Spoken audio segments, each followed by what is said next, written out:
welcome to the Total Country Podcast.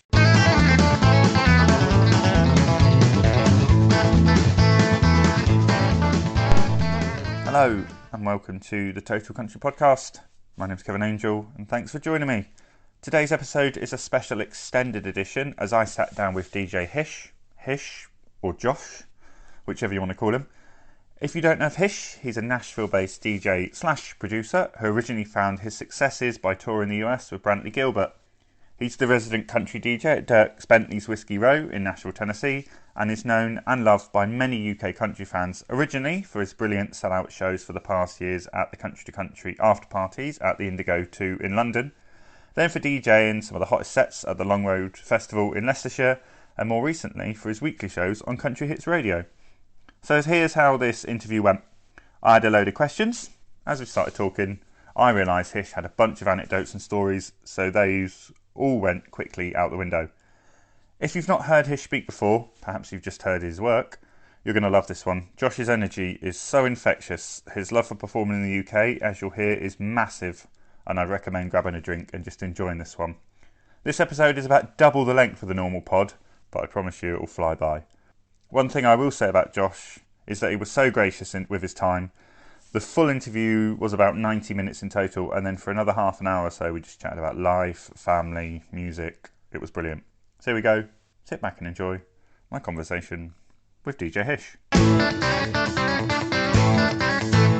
So I have DJ HIsh on the line. HIsh, mate, how are you? You all right? I'm great. How about yourself? I'm good. How's the quarantine situation treating you over there at the moment? It could be worse. I feel like we're a little more lax over on our end with our president making his decisions. But we've been lucky enough to be able to get out of the house. Our state parks just recently opened back up. So I was able to get out and kayak the other day. Just kind of get out and do things, but still be safe. So, yeah, it's been good. I've talked to my buddy Max from Buck and Bull this morning, actually, and he said that y'all are pretty much 100% lockdown. He said he hasn't seen anybody in a long time. Yeah, we can't do much. Oh, well. So let's start things off. We'll start off by talking about the C2C festival that never was, which crazily was only in March. So let me paint the picture for people that don't know what happened. So Country to Country was meant to happen in March. Your president announced a few things that meant that 99% of the acts felt like they had to go back home at like 4 a.m. in the morning from what I've heard. Anyway, you stayed. You put together a last minute Saturday night party with the guys from Buck and Bull, didn't you? Firstly, why did you stay? And then secondly, tell me how that came together so last minute. Well, yeah, the whole story is kind of crazy. Like I said, I was talking to Max this morning because we have a video from that night that was editing together. So, anyways, we had to chat this morning. But so to paint the picture, that night, so I had a really good feeling that it was going to get canceled, just because the festivals here in America had been getting canceled already. And I just said, me and Max, actually, we had an Airbnb in London that we were staying in that was already paid for. So we were like, well, might as well. I mean, there's no reason not to go to it. Yeah. So anyways, I was with Max and my friends at Country Hits UK. We went out for beers that night. So I actually recorded my show at Bauer Media that day, and then the plan was to go out for food and drinks later on that evening, but that was literally the day that they canceled it. And I was at Bauer Media, and they were like, well, we can't really leave the office until we find out what's going on. Like, there was talk, but they were like, we don't know yet, and when we do, we're gonna have to post something. Yeah. So, long story short, me and Max went to the pub, and eventually we were just waiting for a post, and we saw the post said it was canceled, and it was 24 hours before the festival. So Crazy. the main guys from Country Hits UK joined up with us, and had a couple pints, and at this point, me and Max were like, all these people. Oh, I have so many DMs on Instagram and just Twitter saying like, it's like I was kind of just reading my feeds, seeing that everyone was already in London, like myself. Everybody was there, already paid for Airbnbs, already paid to stockpile their refrigerators and all that for what was supposed to be a vacation weekend. So all these people were still gathering at the O2, even prior to it getting canceled, because there's those few pubs that are right inside the O2 that people were going to earlier in that week that had come in early.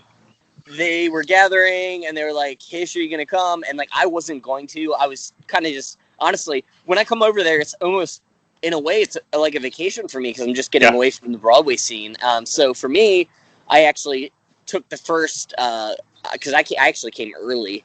I took the first week or so to kind of just relax, work, and spend some time with Max and some friends. We watched the rugby game, and it was just a good time. I kind of got off the radar for a few days, and then all this craziness happened, and so it got canceled. And the guys from Country Hits met up with us, and me and Max were like, "This, it's just such a shame. All these people are here, and now they have nothing to do." And I don't know if it was my idea or Max's, but people were like, as soon as C2C announced that they were canceling the event, I started getting DMs just from fans that had been there passing, like, "Oh, what a bummer," and they're like, you should throw together a last minute party since the festival is canceled.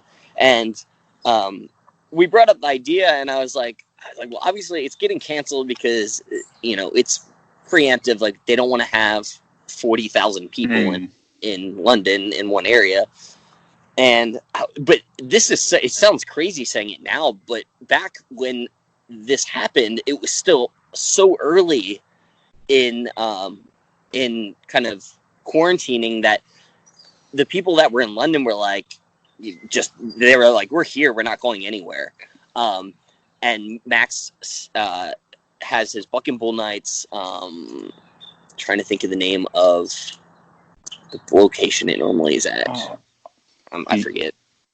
But he had an event that that week previous that I went to and DJ'd for a few hours. Yeah. And then I was like, we're all here. I can't, like, my flight was to go out the Monday after C2C. So I was like, and I actually originally, so that night that it got canceled, I ended up with Jaron from Cadillac 3. When he was actually, they were going to be opening up for church that following night.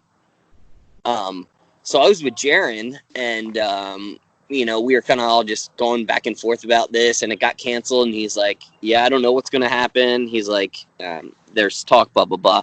By the time that I woke up that following day, Jaron had texted me that he was already on a flight back here. So anyways, talking to Max that evening, I was like, what are the chances that we could just throw some sort of party? I was like, it all happens so fast, but like, this is right after the tornadoes were in Nashville. Yeah, of course.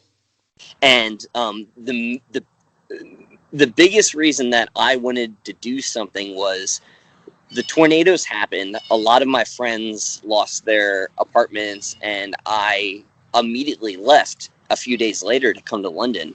Yeah. And so obviously I'm going through my Instagram feed, and my stories are nothing but my friends helping each other. And part of me felt like I kind of left and didn't do my part. But obviously, at the time I had things I had to do. So anyways, I said to Max, I said, "Dude," I was like, let's, he was like, "I might be able to get a venue." Okay, cool.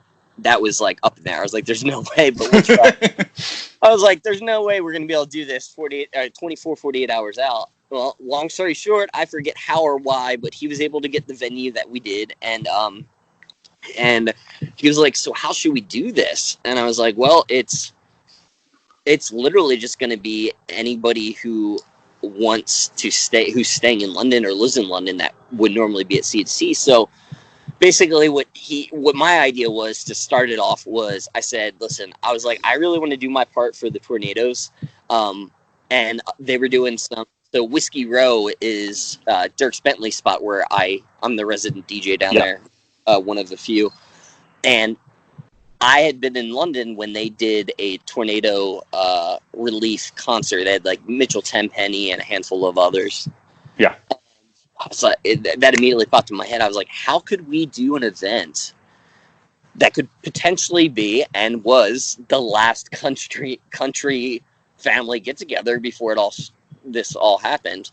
I said, how could we do this that at this point I'm like, we don't care about the money. People are here, they just want to have fun. I was like, how could we do this that if you do charge, because he had to pay the venue and the obvious stuff, but I was like, how could we do this and make some money for the tornado relief? And so that's what we did. And I think, I don't have the numbers in front of me, but I think we had close to, throughout the night, right around 750 people. Nice. And it was great. And we had I forget how he did exactly, but a certain percentage of what he sold went directly to the relief effort. I can't think of what it's called now, but at the time it was the one that Dirk Bentley's did. Anyways, he sent over the ticket sales to that, and then on top of it, he was doing like your standard Broadway Nashville like tip bucket, and he took I forget how much it was. We actually so like I said, we were staying together. So the next morning we like pulled out this tip bucket and counted out all I forget how much it was, like 300 some pounds, and he went ahead and sent that over as well. So but it was cool. I mean, it was great because we were able to save, like, get some money together for the tornado victims, but more importantly, it was the last chance that anyone got to get together and experience, the great thing that the country music family has. Good. So let's go back a few years. You get approached to come and DJ at some country shows in London. Now, I'm guessing that's not a route you probably expected your career to take. So how did that come about? Actually, it's so exciting that I feel like I'm the one lucky guy that gets to do what I do over there. I mean, there's quite a handful of, we'll just use the term country DJs in the U.S., especially in the past couple of years. People have popped up doing kind of similar stuff, but I started full-time doing what I do, or whatever you want to say, in 2014. So it was, at the time, it was my buddy John, also known as DJ Silver. He's with Aldine. Yeah. He was the first to establish, like, the term country DJ. He was out with Jason Aldean and still is. Well, not right now, but he normally started that. And at the time, I've been DJing. I won't say how many years, but I started when I was 12. I started when I was 12 years old. So I've been doing this for a very long time, and country music is just what I was born and raised on. But traditionally, I went to school in Chicago, and I went to college in Chicago, and got into like the club scene there, and that was mostly house music and stuff. But anyways, always been a songwriter and planned on moving to Nashville. And kind of got here and stepped away from DJing for a little while, and then I got back into it, which is a whole other story. But I was like, how could I take what I'm already good at, DJing, and put my flair on it with country music? And like I said, at the time, Silver was kind of doing his thing, but you can listen to any two DJs do not sound the same. I mean, Yeah. like